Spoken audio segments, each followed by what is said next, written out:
Sugya Beach lies in the front of Sugya village. It is located in the south coast of Chania, in the Libyan Sea. You can drive to Sugya by car or by taking the bus from Chania. It is an hourly trip through the mountains and gorges.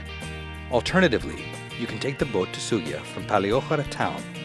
It's a long, quiet beach with coarse sand, deep, crystal clear waters. Exploring the seabed with a mask is a magical experience. A famous destination for the visitor who enjoys peaceful and quiet vacation. There are many cafes, tavernas, restaurants, supermarkets, and other touristic amenities.